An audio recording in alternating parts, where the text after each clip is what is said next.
All right, I'm going live. Hi. This is my little boy Theo. We're stuck at home, and actually, my wife went to the OB this morning, and we are not allowed to be in there to see the ultrasound. So fun stuff. Um, I don't know. I'm taking care of my little boy, and I just wanted to say hi to everybody. Whoa. So I thought this could be a bad idea considering he's he's being a wild man, but so hey, are you being a wild man? Look look at look at Theo. Theo. Theo. Is he here? Yeah. Well, I don't know if anyone's really gonna come in to the chat or whatever, but I have a lot on my mind this morning. Hopefully you guys can hear me okay. My phone sucks when it comes to audio, so I'm just reminiscing about things, about the world that we're in, the different things that we have to look forward to, I guess. I'm about to have a live stream later tonight, but I don't know. Well, I don't know if it's tonight or if it's tomorrow or at different times today. But I just thought maybe I'd mention that. It's some guy by the name of Michael Best who had a near-death experience, and just thought I'd, I hope that people will give this guy a chance as far as telling his story, maybe even just sharing or asking questions, because I was going to do the live stream through StreamYard, and anyways, I didn't expect to do very much with this live stream. I just thought I'd say hello, and there's a lot going on in the world, and I'm basically, the state of Idaho has a stay-at-home order. My work is no longer open for business until Monday, which may end up being extended because we don't know what that's going to look like. Anyways. Somebody just showed up. How's it going? So, I'm just sitting here on the couch drinking coffee. It's kind of earlier in the morning. Actually, it's about 9:30. And just thought I'd drink my Texas mug of coffee here. Hanging out with my little guy, being crazy. And yeah, we're stuck at home and not working today because my job shut down. And yeah, what are we gonna do about all this?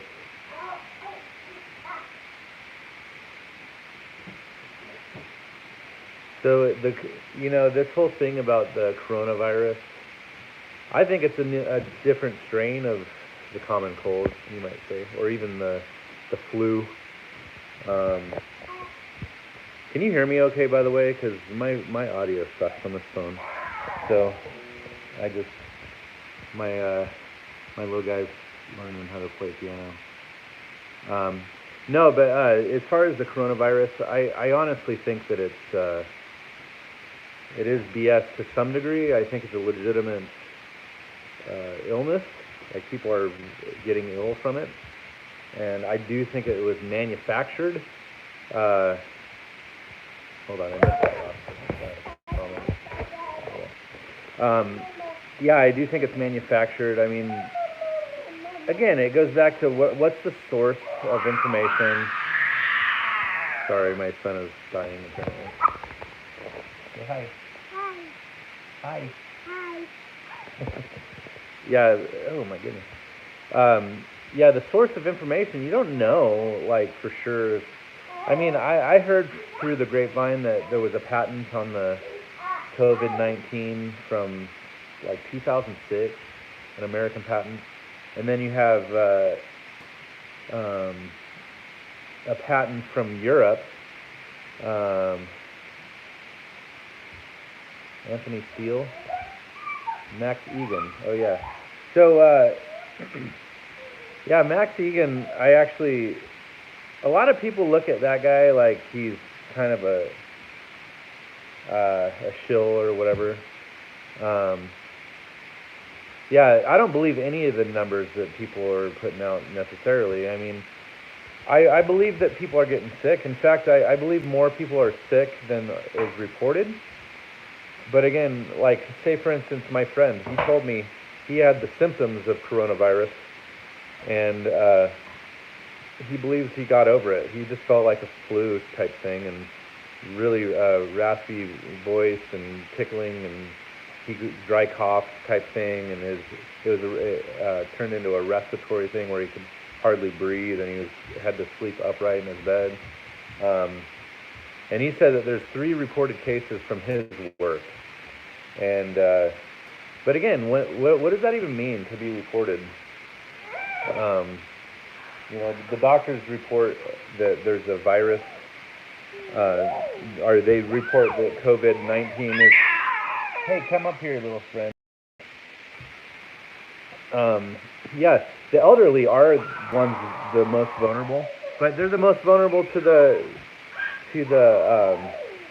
any virus or any illness. I mean, they're on the edge of death as it is. Let alone have a virus that comes and attacks their body.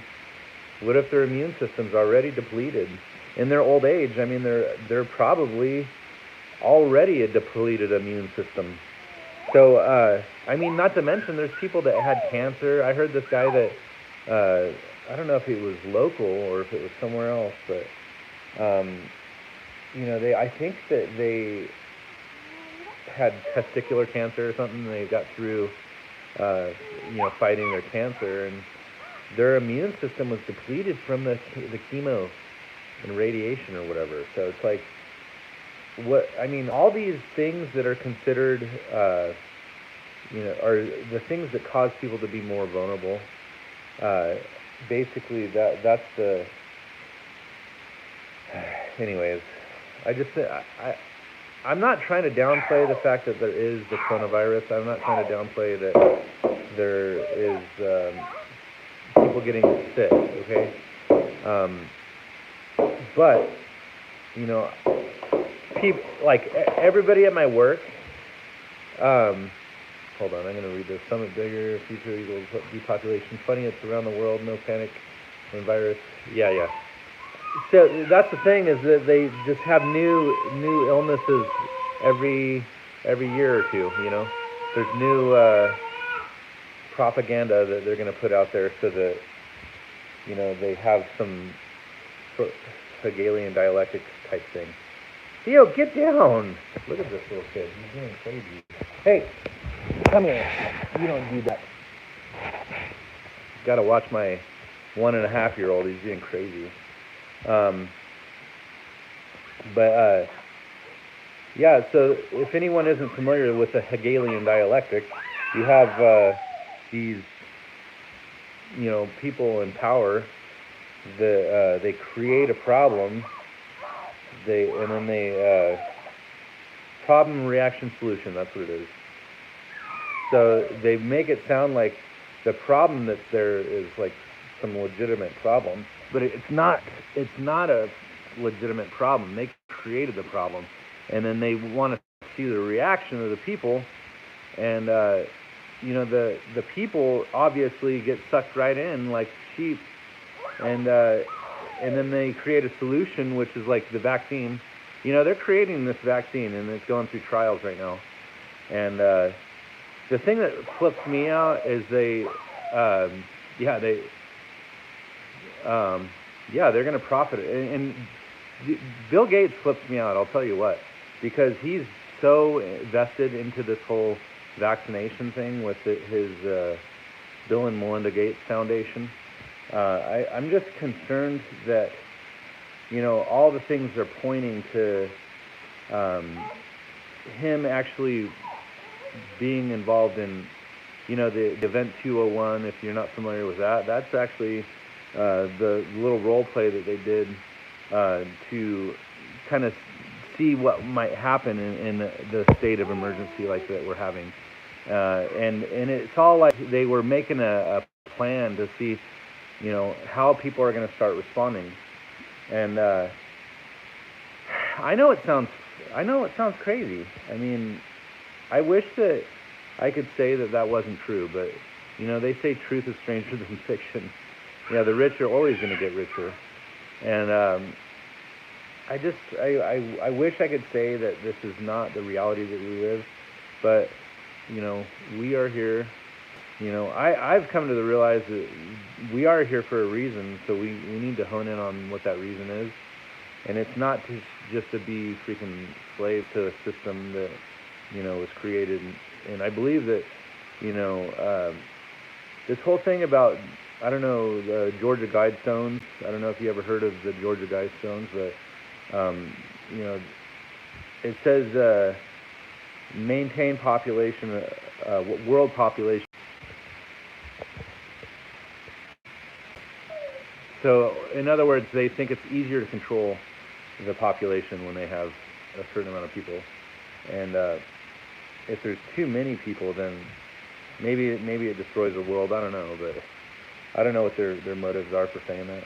But it seems to me like if our world is at 7 billion people right now, then there's a problem as far as the world perpetual balance. I don't know if I don't know what they're trying to do as far as depopulation, but there's a lot of people talking about depopulation. So the scary thing is this all ties into the New World Order that they've been talking about, like the end of the world type stuff, as far as the end times, Revelation type stuff, apocalyptic stuff, and a lot of people will poo-poo, the Bible because they grew up kind of learning how to despise the Bible, despise Christianity or religion, which I guess I can understand why, people would kind of have their response to just the way people, hypocrites are in the church. But the reality is, there's a lot of symbolism in the Bible, but in the book of Revelation, can you hear me now? Check 1 2, check 1 2. Can you hear me now? My internet is processing and I can't keep up apparently. So anyways, I didn't really want to vent about this, to be honest with you. I wanted to, just kind of say kind of where I'm at with, we're stuck at home. Can't really leave. I mean, technically we can leave if we're going to an essential job. My job has been shut down, so we can't go back until Monday. But I heard that they're gonna do a decontamination of our place, and I heard it's gonna cost like $300,000 to clean. And the stupid thing about that is we have like 800 employees. We have one person that tests positive. What does that mean for the people that were around that person while they were working before they started showing symptoms? So if they're showing symptoms now, maybe wait for another week or two to see if other people start showing symptoms. But again, I don't really know if the COVID-19 thing is going to be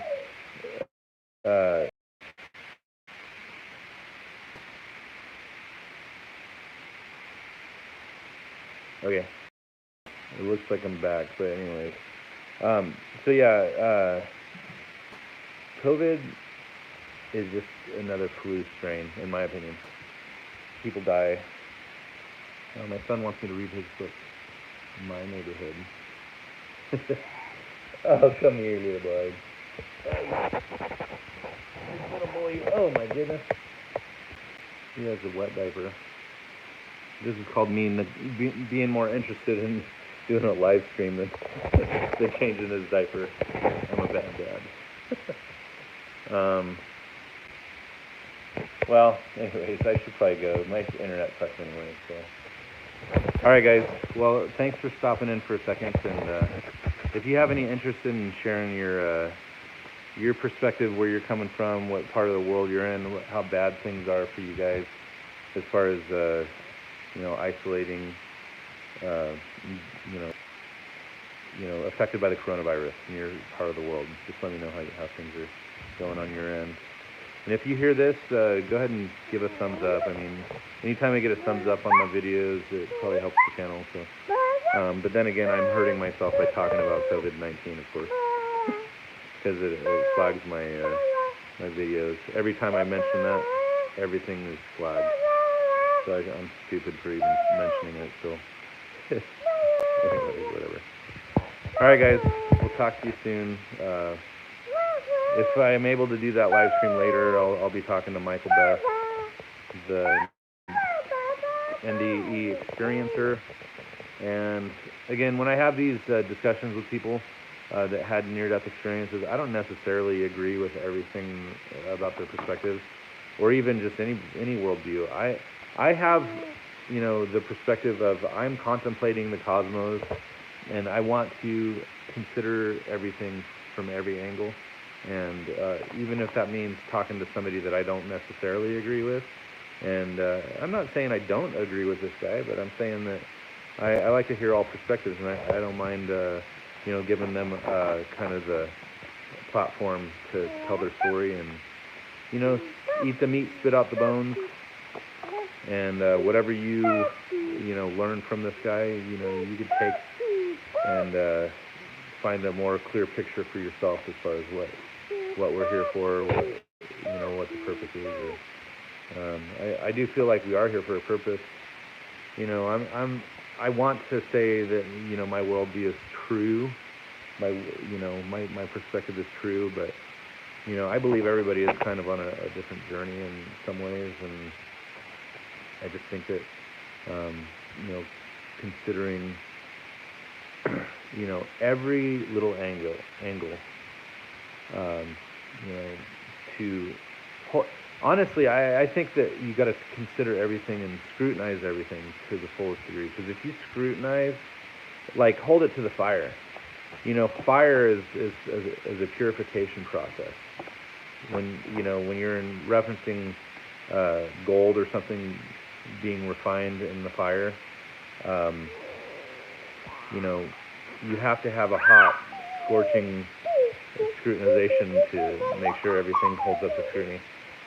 That's not a foolproof thing. I think that, saying that something, you know, holds up to scrutiny doesn't make it true necessarily. It presents better than other things, I guess. I don't know. Somebody was telling me just the other day, it was like, so what you're saying is that if you think it holds up to scrutiny, that means it's true. Well, maybe not. I guess maybe deception can really sway you to think a certain way, and that's one angle I'm trying to consider as well. Is that there's so much flipping deception in the world, and I don't want to be deceived.